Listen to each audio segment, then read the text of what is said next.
Keynes کے خیال میں جب ایسی صورت میں مجموعی طور پر خرچ میں کمی کر دی جائے تو قابل فروخت اشیاء کی کچھ مقدار بن بکے رہ جاتی ہے۔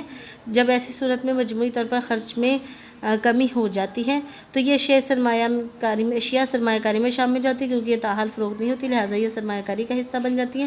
اس طرح سرمایہ کاری میں اضافہ ہو جاتا ہے اور دوبارہ بڑھتی ہوئی بچتیں سرمایہ کاری کے برابر ہو جاتی ہیں۔ یعنی کہ اگر جب لوگ بچتیں زیادہ کرتے ہیں، صرف کم کر دیتے ہیں، کم چیزیں خریدتے ہیں، تو کچھ چیزیں مارکیٹ میں بن بکے رہ جاتی ہیں، اس کو ہم سرمایہ کاری کا حصہ بنا لیتے ہیں، تو لہٰذا ہم کہتے ہیں کہ بچتیں سرمایہ کاری کے برابر ہو جاتی ہیں۔ اب اس کی وضاحت اس گوشوارے سے کی ہے کہ آمدنی 200 ہے اور صرف 240 ہے، بچتیں -40 ہیں اور مجوزہ سرمایہ کاری 50 ہے۔ آمدنی بڑھ گئی 300 ہو گئی، مجوزہ صرف 330 ہو گیا، ابھی بھی صرف آمدنی سے زیادہ ہے، اور مجوزہ بچتیں -30 ہو گئی، سرمایہ کاری ہمارے پاس 50 ہو گئی۔ پھر ہمارے پاس آمدنی آئی 400، تو مجوزہ صرف بھی 400 تھا، بچتیں 0 تھیں، سرمایہ کاری 50 تھی۔ پھر نیکسٹ ہماری آمدنی بڑی 500 ہوگی، مجوزہ صرف 450 ہو گیا، مجوزہ بچت 50 ہوگی، مجوزہ سرمایہ کاری 50 ہوگی۔ لہٰذا یہ وہ پوائنٹ ہے جہاں پہ ہم کہتے ہیں کہ ہماری بینگ اے نیشن مجوزہ بچتیں مجوزہ سرمایہ کاری کے برابر ہوتی ہیں۔ اگر ہم اس کی وضاحت ڈائیگرام سے کریں تو سمپل سی ڈائیگرام ہے، وائی ایکسس پہ ہم بچت اور سرمایہ کاری کو لیں گے، ایکس ایکسس پہ ہم آمدنی کو لیں گے، تو ہم اس کا خط بنا دیں گے۔ سرمایہ کاری کا خط 50 پہ ہمارے پاس جو ہے وہ بنے گا، اسٹریٹ لائن بنے گی، جبکہ سرمایہ کاری کا خط جو ہے وہ نیچے سے اوپر پازیٹیولی سلوپڈ ہوگا، جو پہلے نیگیٹو ہوگا بعد میں پازیٹیو ہوگا، جو یہی بتا رہا ہے کہ پہلے ہماری بچتیں نیگیٹو ہوتی ہیں، آہستہ آہستہ ہماری بچتیں جو ہے وہ پازیٹیو ہونا شروع ہو جاتی ہیں۔ نیکسٹ ہمارے پاس کانسیپٹ ہے کامل روزگار، مکمل روزگار یا کامل روزگار ہم کہتے ہیں۔ تو جہاں پر کل آمدنی کل خرچ کے برابر ہو جائے، قومی آمدنی کا وہاں توازن ہوتا ہے، یا بچتیں سرمایہ کاری کے برابر ہو جائے تو ہم کہتے ہیں کہ قومی آمدنی متوازن سطح پہ ہے۔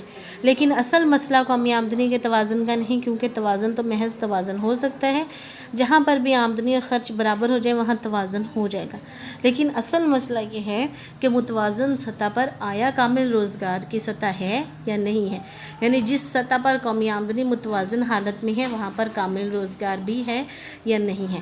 کامل روزگار یا مکمل روزگار سے مراد ایسی کنڈیشن ہوتی ہے کسی بھی ملک کی جس میں ملک کے جو تمام جو لوگ ہیں کام کرنا چاہتے ہیں، یہ سمپل سی ڈیفینیشن ہے کہ وہ تمام لوگ جو کام کرنا چاہتے ہیں انہیں کام میسر ہو، یا کسی ملک کی ممکنہ خام ملکی پیداوار اور حقیقی خام ملکی پیداوار آپس میں برابر ہو جائیں۔ یعنی کہ ممکنہ خام ملکی پیداوار ہم کہتے ہیں کہ ہم نے پلان کیا تھا کہ 2020 میں ہماری خام ملکی پیداوار اتنی ہونی چاہیے ممکنہ، تو جب حقیقت میں اتنی ہو جاتی ہے تو ہم کہتے ہیں کہ ہمارے پاس جو ہے وہ کامل روزگار کی سطح ہم نے حاصل کر لی ہے۔ تو اس سطح پر جو بے روزگاری ہوتی ہے اسے ہم فطری بے روزگاری بھی کہتے ہیں۔ دوسرے الفاظ میں جب کسی ملک میں چکری بے روزگاری 0 ہو تو اسے ہم مکمل روزگار کی سطح کا نام دیتے ہیں۔ چکری بے روزگاری ہمارے پاس ہوتی ہے، ایسی چکر ہم کہتے ہیں تجارتی چکر کسی بھی ملک کی معیشت میں آتی ہیں، تو وہ 4 چکر ہوتے ہیں، تو ان کو ہم ایکسپلین کرتے ہیں، آپ آگے اس کو پڑھیں گے جا کے انشاءاللہ۔ تو وہ جب ہمارے پاس ان چکروں کی وجہ سے جو بے روزگاری ہوتی ہے وہ 0 ہوتی ہے، اور اس سطح پر ساختمانی بے روزگاری اور کشمکشی بے روزگاری کی کوئی نہ کوئی مقدار موجود ہوگی۔ یعنی کہ جب ہم کہتے ہیں کامل روزگار، تمام لوگ جو روزگار حاصل کرنا چاہتے ہیں وہ روزگار حاصل کر لیتے ہیں، تو تب بھی ہمارے پاس کہیں نہ کہیں بے روزگاری ہوتی ہے۔ ہو سکتا ہے ایک جاب چھوڑ کے دوسری اچھی جاب کے انتظار میں ہوں، یا موسمی بے روزگاری ہو، یا کوئی بھی اس طرح سے ہو، تو ہم کہتے ہیں کہ روزگار کے تصور میں، کامل روزگار کے تصور میں صرف چکری بے روزگاری کا 0 ہونا ضروری ہے، باقی کہیں نہ کہیں بے روزگاری کی مقدار موجود ہوگی۔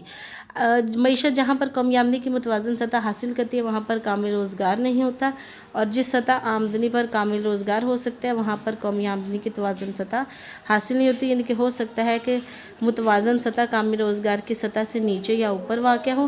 اس طرح سے کامل روزگار اور قومی آمدنی کی متوازن سطح کے درمیان 2 قسم کے رخنے پائے جاتے ہیں۔ اگر کامل روزگار اس پوائنٹ پہ نہ ہو جہاں پہ ہماری قومی آمدنی کا توازن ہے تو 2 طرح کے رخنے ہوں گے۔ اگر کامل روزگار قومی آمدنی کی متوازن سطح سے اوپر پایا جائے تو ہمارے پاس تفریطی رخنا ہوگا، اور اگر نیچے پایا جائے تو ہمارے پاس افراطی رخنا ہوگا، اور اگر نیچے پایا جائے تو ہمارے پاس تفریطی رکھنا ہوگا. تو آپ ابھی صرف جو ہے وہ کامل روزگار کی سطح اور ان کو کریں، اور جو افراطی اور تفریطی رکھنے ہیں یہ خاصا امپورٹنٹ کانسیپٹ ہے. تو یہ پارٹ میں پیپر میں کویسچن کے آ جاتا ہے، تو اس کو اچھے طریقے سے کریں گے. ہم انشاءاللہ نیکسٹ لیکچر میں کور کریں گے. تو آپ جو ہے وہ جو آج ہم نے پڑھا کہ بچتیں ہمیشہ سرمایہ کاری کے برابر ہوتی ہے، مجوزہ بچتیں اور مجوزہ سرمایہ کاری اور واقعی بچتیں یا بعد الوقوع بچتیں یا قبل الوقوع بچتیں یا متوقع بچتیں، تو وہ ہم دیکھتے ہیں کہ کیسے برابر ہوتی ہیں. اور دوسرا ہمارے پاس کامل روزگار سے کیا مراد ہے اس کو آپ پڑھیں، اور یہ جو افراطی اور تفریطی رکھنا ہے اس کو ہم انشاءاللہ نیکسٹ چیپٹر میں کور کریں گے. اللہ حافظ.